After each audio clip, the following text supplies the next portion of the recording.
10-чу сабагыбыз бүгүнкү кластерлөө жана классификация. Кластерлөө жана классификация ушул ыктымалдуулукта негизи эле машинанын үйрөнүүсүндө ошол ыктымалдуулук темасынан мына бул 10-чу сабакка өтүп атабыз. Көбүн эсе машинанын үйрөнүүсүндө жана жасалма интеллекттен кеңири айтып бердик. Ошол мисалы аба ырайы эсептөөдө же болбосо саясатта шайлоолордун натыйжасын эсептөөдө же финансы тармагында акциялардын өйдө төмөн жылышында жасалма интеллект, машинанын үйрөнүүсү кеңири колдонулуп келатат дедик. Анан ошондо көбүн эсе ушул эки принцип ушул машиналардын үйрөнүүсүндө колдонулуп келет. Булар кластерлөө жана классификация принциптери. Дегенде аныктамасына бир аз токтололук. Классификация жана кластерлөө бул машинанын үйрөнүүсүндө берилген маалыматта үлгү, англисчеси pattern, аныктоонун эки ыкмасы. Үлгү дегенде эми кыргыз тилинде үлгү деп котордук. Негизи англис тилинде pattern дейт. Бул жакта сиздер көргөн кооз сүрөт. Негизи мындай болушу мүмкүн. Мисалы бул жакта бир чекиттен башка бир чекитке сызылган сызык эле көрүп турасыздар. Негизи мында карап келсек, дагы бир сызык сызылган, дагы бир сызык сызылган. Анан бирок бул сызыктардын топтому, бияктан карандаш алсам да балким туураараак болобу деп атам. Мисалы ошол сызыктардын топтому, мисалы могу гүлдүн ичинде көрүлгөн жөнөкөй эле сызыктардын топтому. Ар бир сызыкты өзүнчө ала турган болсок, сызык эле болушу мүмкүн, бирок баардыгы биргелешип келгенде бизге гүлдүн сүрөтүн чагылдырып жатат. Башкача айтканда бир үлгү чыгарып жатат. Ошондой эле мисалы ушул үлгүгө карасаңыздар дагы мындай карап келгенде ири сызылган сызыктар эле, бирок баардыгын бири-бири менен байланышканда бир мааниге келип жатат. Ошонун атын англис тилинде pattern дейбиз, же кыргыз тилинде эми үлгү катары которуп атабыз.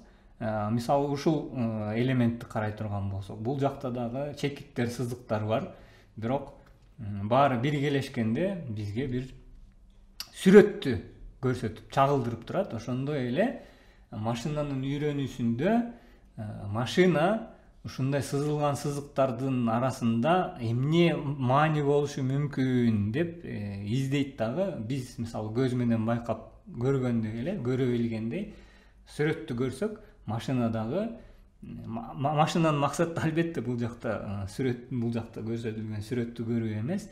Машинанын максаты ошол берилген маалыматтардын арасында кандай байланыштар бар. Регрессия темасына дагы өзүнчө токтолот. Ошондо бул классификация жана кластерлөө ушул эки түрдүү маалыматты бири-бири менен байланыштыруу, анан ошонун натыйжасында бир сүрөт үлгү чыгаруунун ыкмасы. Ушул сүрөт менен түшүндүргөнгө сиздерге аракет кылдым. Демек, классификация жана кластерлөө бул машинанын үйрөнүүсүндө берилген маалыматта, мына бул жакта сиздер байкагандай сол тарапта чачылган маалымат бар. Булардын арасынан биринчи этапта нейрондук тармактар деп атпайбызбы? Ошондо биринчи нейрондук тармакта бир аз мисалы арасында бул жакта кызыл бар экен, сары бар экен, көк бар экен, буларды мен өзүнчө бөлүшүм керек экен деген бир чечимге келет дагы. Экинчи этапта жакшыраак чечмелейт дагы. Кийинки этапта натыйжасында бизге сол тарапта көрүлгөн мол маалыматтан бизге натыйжада ушундай бир жыйынтыкты чыгарып берүүнүн жолу десек да болот. Эми бул жакта чынын айтканда жөнөкөй тил менен, жөнөкөй сүрөт менен примитивдик түрдө бир түшүндүрмө бергенге аракет кылып атам. Анткени мындай элесиңизде классификация жана кластерлөө иши машинанын үйрөнүүсүндө жүрүп жатканда эмне иш менен алек экенди мындай элестете алыңыздар деген мааниде. Албетте мынчалык примитивдик эмес, абдан комплекстүү иштер жүрөт. Маалыматтар мындай примитивдик 3 эле түрдөн кызыл, сары жана көк болгон маалыматтар эмес, албетте маалыматтын ичинде көп нерсе камтылган. Аны чечмелөө, алардын ортосунда байланыштарды түзүү ушул жасалма интеллект жана машинанын үйрөнүүсү принцибине кенен камтылган. Анда машинанын үйрөнүү түрлөрүндө өзгөчө токтолдук элек, эсиңиздерде болсо, бир алдыңкы аптада көзөмөлдөнгөн үйрөнүү бар, көзөмөлсүз үйрөнүү. Негизи машинанын үйрөнүүсү темасы дагы кийинки аптада кеңири токтолобуз, ал жакта дагы кеңири буларга чечмелегенге аракет кылабыз. Ошондо бул кластерлөө жана классификациялоо көзөмөлдөнгөн жана көзөмөлсүз үйрөнүүдө колдонулуп келет. Көзөмөлдөнгөн үйрөнүүнү бир аз эсиңиздерге сала кетейин. Бул машина үйрөнүп жатканда кандайдыр бир адис менен коштолгон үйрөнүүсү. Адис болсо ошол үйрөнүү процессинде алгоритмди, модельди дайым текшерип турат. Натыйжасын, кандай натыйжа берип атат, алдыга жылыш барбы, туура багытта баратабы деген көзөмөлдөө ишин жүргүзөт. Көзөмөлсүз үйрөнүүдө болсо машинага эч кандай коштоо иши жүргүзүлбөйт, маалымат берилет дагы. Белгилүү бир мөөнөттөн кийин натыйжасын көрөбүз. Эгер натыйжасы бизди канааттандырган болсо, бизге пайдалуу маалымат, биз каалагандай маалымат бере турган бир модель чыккан болсо, анда көзөмөлсүз үйрөнүү туура өзүнүн ишин аткарып атат деп ал моделди алабыз дагы күнүмдүк жашоодо колдонуп баштайбыз.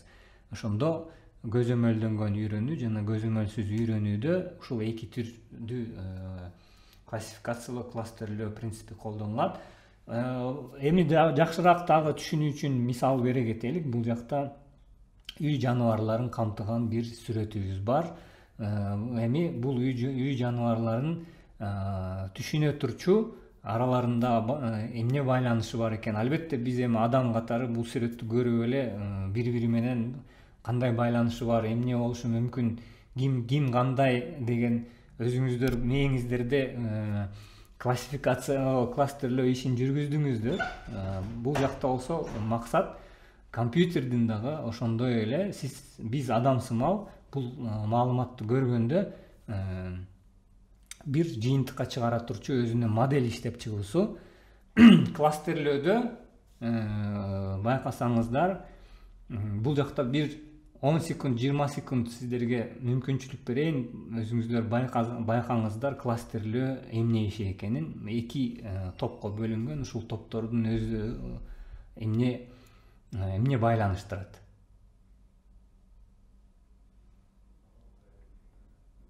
Же паузага басып деле, мисалы убакыт жетпей калса паузага басып деле байкасаңыздар, токтотуп коюп сүрөттү талдаганга аракет кылсаңыздар болот.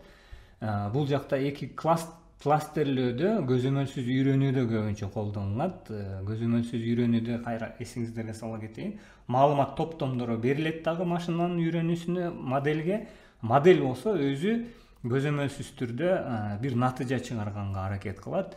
Ошондо кластерингде машинага биз берген маалыматтардын ичинен маалыматтардын арасында бири-бири менен кандай байланышы болушу мүмкүн деп өзү кадимки топторго бөлүүсү ишин кластерлөө дейбиз. Сиздер байкагандай бул жакта үй жаныбарларын эки түргө бөлүп атат. Бир канаттуулар жана канаты жоктор. Же болбосо 4 буттуулар десек де болот бул жакта. Балким ошондой дагы ыкма менен бөлүшү дагы мүмкүн. Биринчи ыкмасы балким канаттуулар деп канаты барларды өзгөчөлүктүү сүрөттөрдүн арасынан талдап, булардын канаты бар экен деп бөлүшү мүмкүн. Куштар, канаты барлар деген.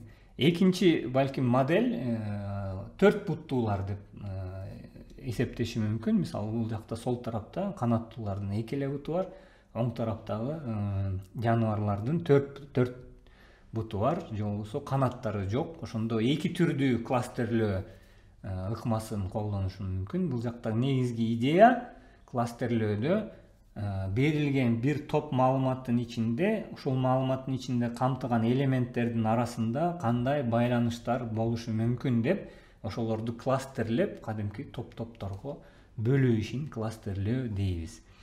Экинчиси Классификацияга өтөрдөн алдын кластерлөө ар кандай тармактарда колдонулат. Бул жакта эми мисалдарын берип кеткенге аракет кылдык. Маркетингде көбүнчө колдонулат. Кардарларды ар кандай сегменттерге бөлөт. Мисалы 45 жашында болуп шаарда жашагандардын мисалы өзгөчөлүгү бул экен. 30 жашында бирок муруту болгондордун өзгөчөлүгү бул экен деп кадимкидей кардарларды топторго бөлөт.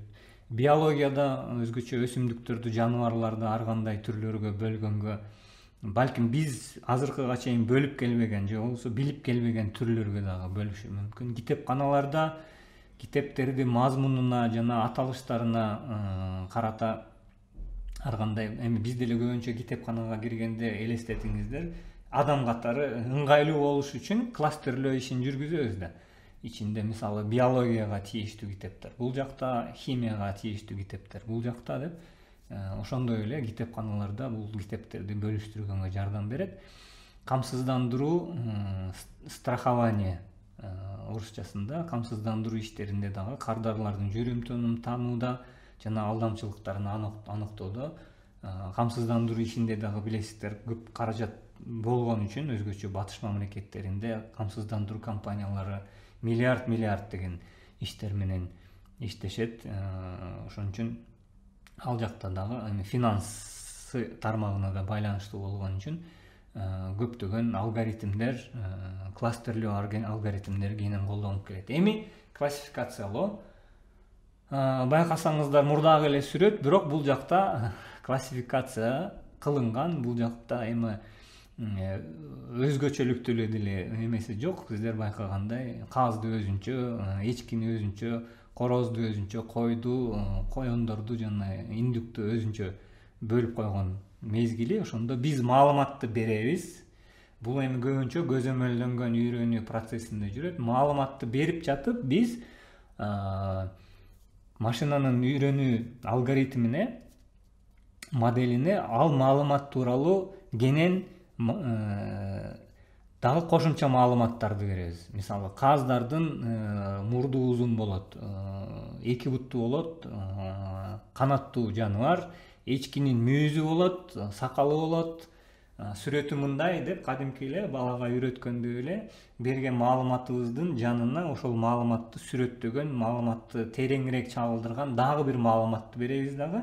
Ошонун негизинде кийин биз бир маалыматты берсек, кимдин эмне экенин тааный тургандай, эсиңиздерде болсо, жасалма интеллектте мышыкты аныктоо боюнча бир мисалды бердик элек. Ошондо дагы ошо мышыкка таандык болгон сүрөттөрдү, ар кандай сүрөттөрүн аныктоолорун бергенде, анан машинанын үйрөнүү модели, алгоритми бизге натыйжада кийин биз берген маалыматтын негизинде кимдин эмне экенин аныктап, анан ошол топко киргизе турчу бир натыйжа берет. Ошондо кластерлөө менен классификациялоонун ортосундагы негизги айырма ошол.